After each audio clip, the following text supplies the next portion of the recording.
I actually think we have the best of all worlds here. I am the Dramatists Guild rep, regional rep for New Jersey.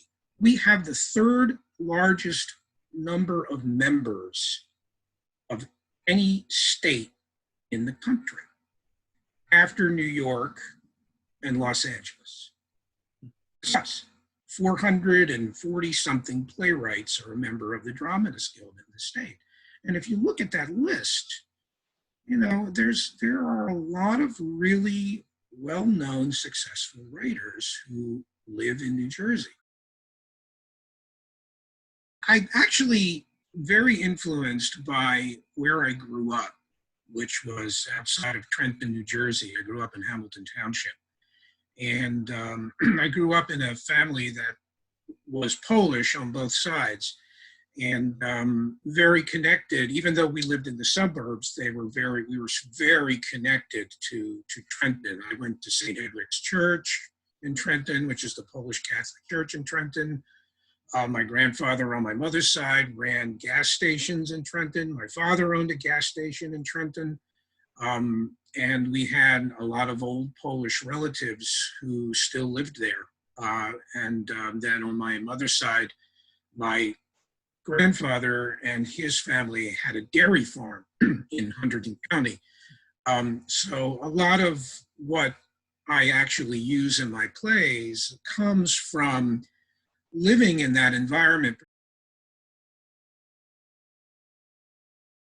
I've been very fascinated with religion. I've been very fascinated, oddly enough, by the Polish Black Madonna, the Our Lady of Częstochowa. She shows up all over the place. The play that won in 2016 was about Thomas Merton, the monk, Thomas Merton.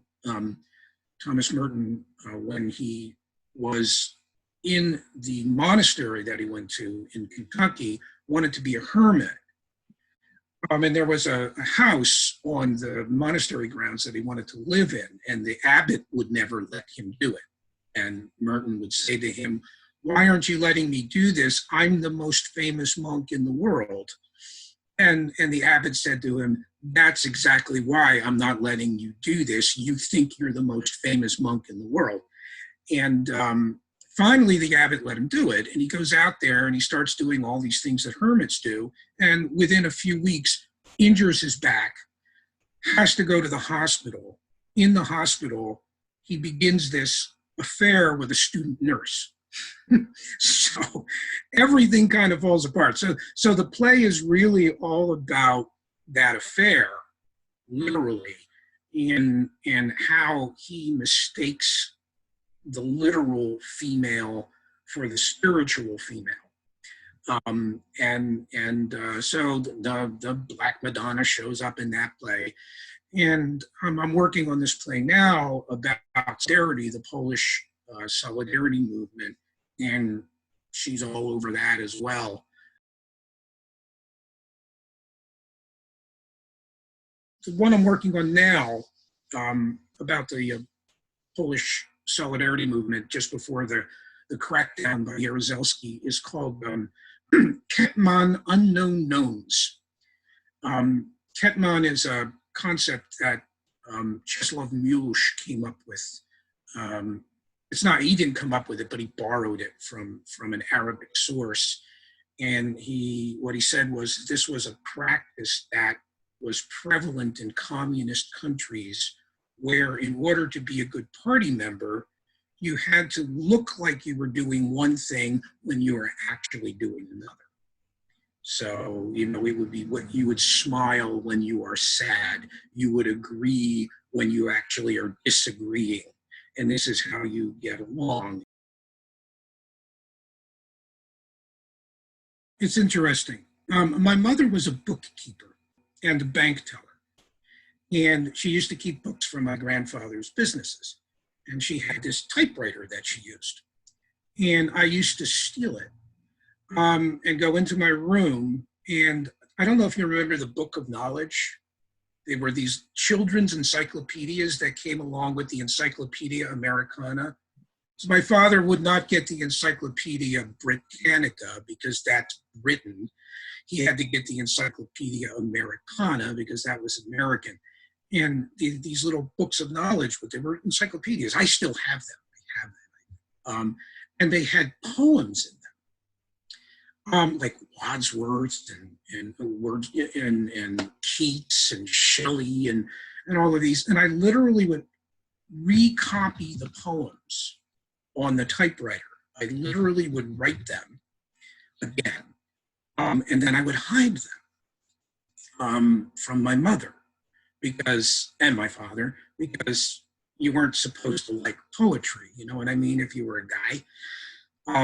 So I literally would do that. I would retype the poems, and then I would do what the scansion of the poems, the meter. I would trace the meter of them, and then I would hide them under my blotter on my desk, which was stupid because my mother always cleaned my room. So eventually one day, I mean, I hid him between the blotter paper and the blotter, but she pulled up the blotter paper because it was messy or something. And then she found all these poems. And then there was like, oh my God, it's like she found all my porno, you know what I mean? And so I had to sort of explain to her why I was recopying poems, which I had no reason. I couldn't explain why I was doing it. I just liked it. And so from that, I started writing poetry.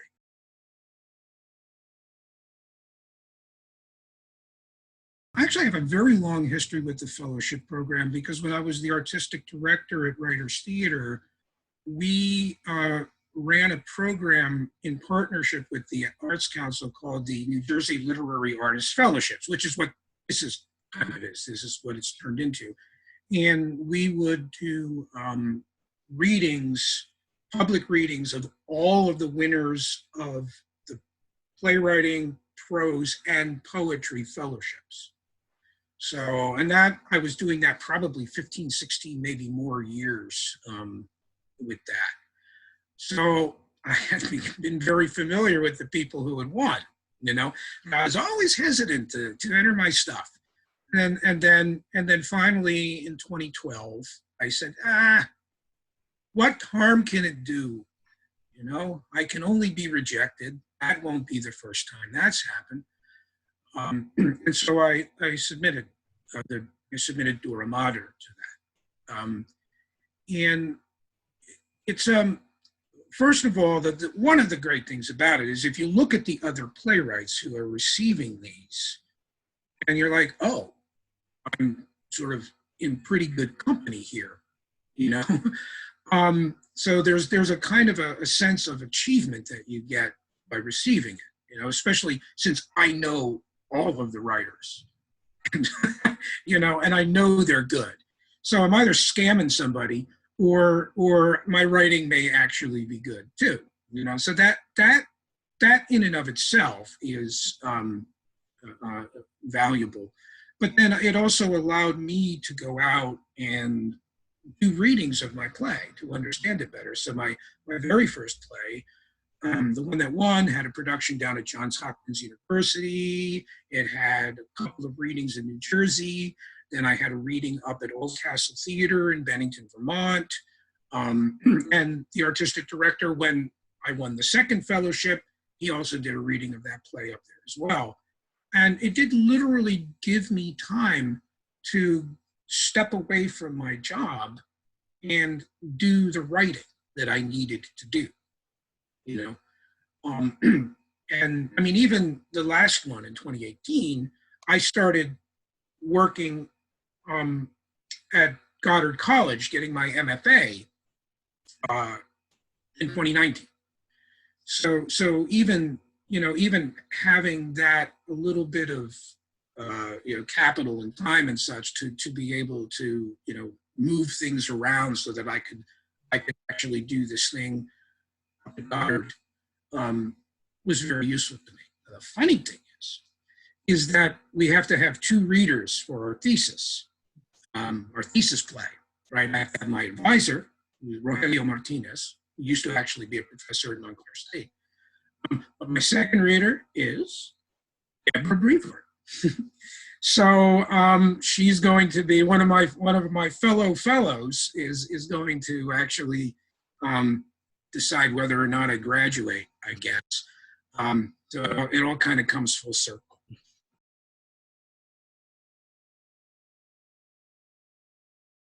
Well, the one that I would want them to see is the one that isn't finished yet.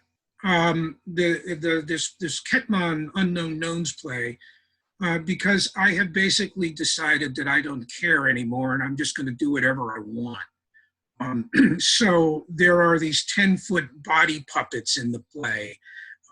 There's a revolving stage. There's a giant horse that Jaruzelski rides in on, that Polish women come out of the bottom of it while he's doing his monologue.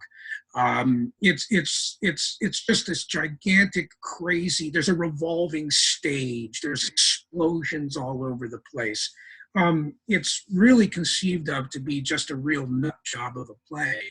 And that's the one that I would really like, if somebody said, well, what are you doing now? This is what I'm doing now.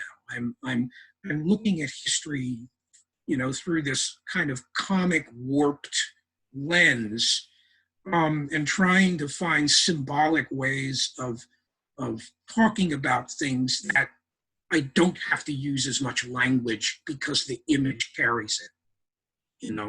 This package is dropping from the sky, and this gigantic zipper that information comes up on, and it's just lunacy. But that would be the one. That would be the one. The New Jersey Individual Artist Playwright Fellows Showcase is a project of the New Jersey State Council on the Arts and the New Jersey Theater Alliance.